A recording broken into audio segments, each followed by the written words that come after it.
That is me. I played a zombie guitar player in the Disney classic Spooky Buddies. Yes, it's a classic. Now you might be wondering, how does one get to be in a Disney movie?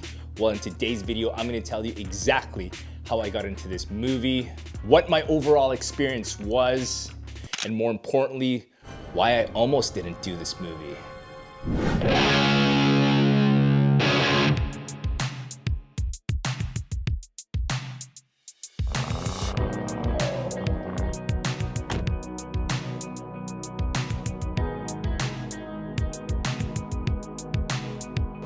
Thank you.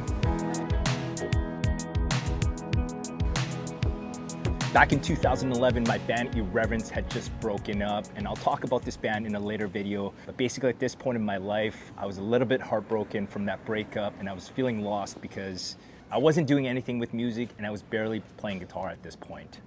Also at this point, I was working as a personal trainer in Vancouver, and I was working with a friend of mine named Sue. Sue actually appears in this movie as well. Shout out Sue. And Sue trained a woman named Anna who happened to be one of the producers of the Air Bud franchise. One day Sue came up to me and asked me if I could train Anna while she went away on vacation. I didn't know anything about Anna, but she said that she was awesome. And so she asked me to do it, and I said yes. And so I started training Anna, and man, she was so cool. She was so down to earth. And during these sessions, we started talking, and she told me that she was in Vancouver because she was filming the Spooky Buddies movie. Also, during our conversations, I told Anna that I play guitar and I had played in a band, and my band had recently broken up. When I told her that I played guitar, she seemed so stoked, and that's when she asked me if I would be in the Spooky Buddies movie.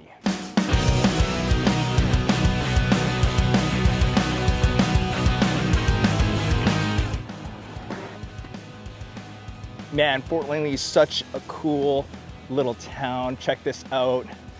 This is the Fort Langley Community Center. This is where my scene from Spooky Buddies was actually filmed.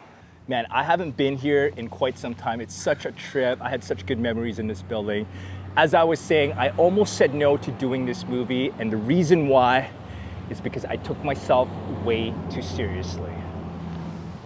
I considered myself this serious musician with serious chops who played in a serious band, and pretending to play guitar in a movie, a kid's movie at that, just didn't seem that cool to me.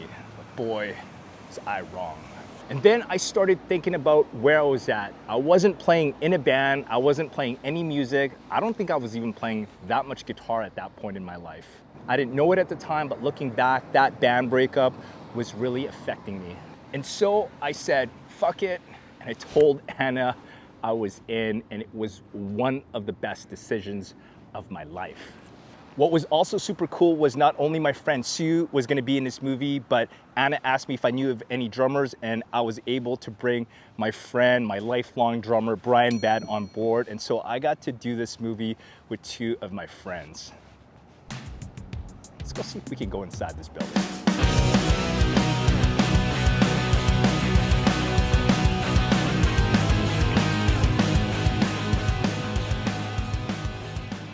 All right, so there is a market going on right now, so I don't want to bug any of the vendors, but I want to show you guys a quick tour of it upstairs, and I'll show you exactly where the stage was. Okay, so we just talked to Zoe, one of the organizers, and she let me film in here. So that's the stage where the scene actually took place. I was just right over there.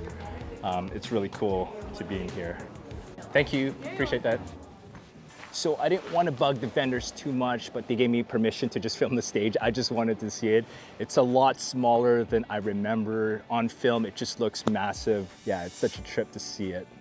Being on set was one of the coolest experiences of my life. I'd never done a movie before at that point, and yeah, I didn't know what to expect. So basically, it was 2 days of shooting, and they were long days. I think there were 12, maybe 14-hour days.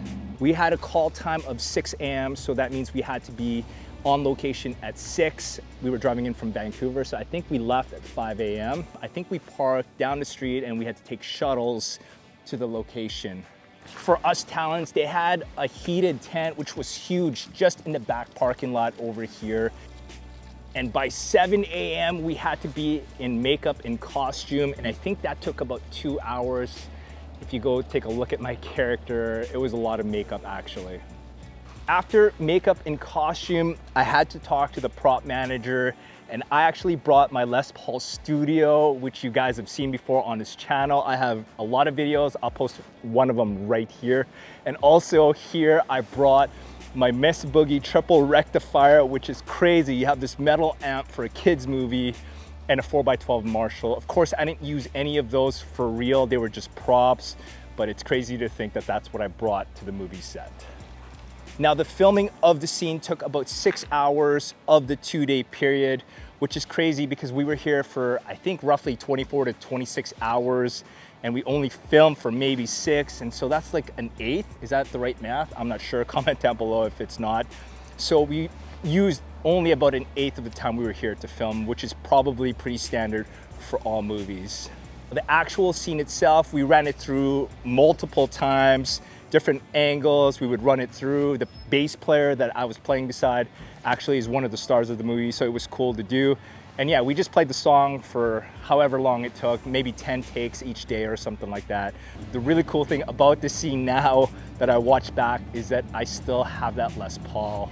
And if you're wondering what we did during our downtimes, well, we just hung out in the tent. Like I said, I was with my friend Sue and my friend Brian, so we just kind of chilled, we hung out, we were probably on our phones. Oh, and we had some amazing catering. I think we had a breakfast, a lunch, and a dinner because we were here for so long. Really good food. So it wasn't boring by any stretch, but there were definitely long days.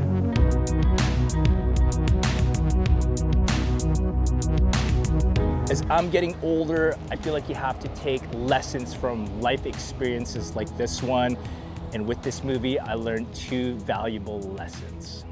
Number 1, and this goes for you if you play guitar or any instrument for that matter, don't take yourself too fucking serious. As I mentioned before, I almost didn't do this movie because I took myself way too seriously, and that pretending to play guitar in a kid's movie was just not cool.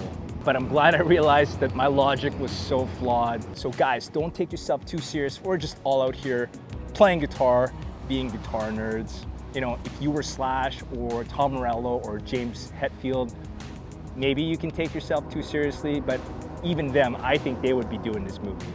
And lesson number 2, be open to new experiences. Say yes, even if you don't know what you're doing. I've never filmed a movie before, but I said yes, and I just figured out as I went. This YouTube channel, I didn't know anything about cameras or lighting or filming, but I just figured out as I went.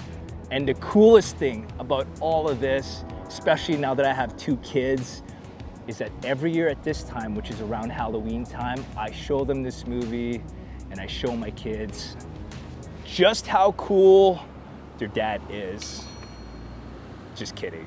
They still cringe every time I show them this movie.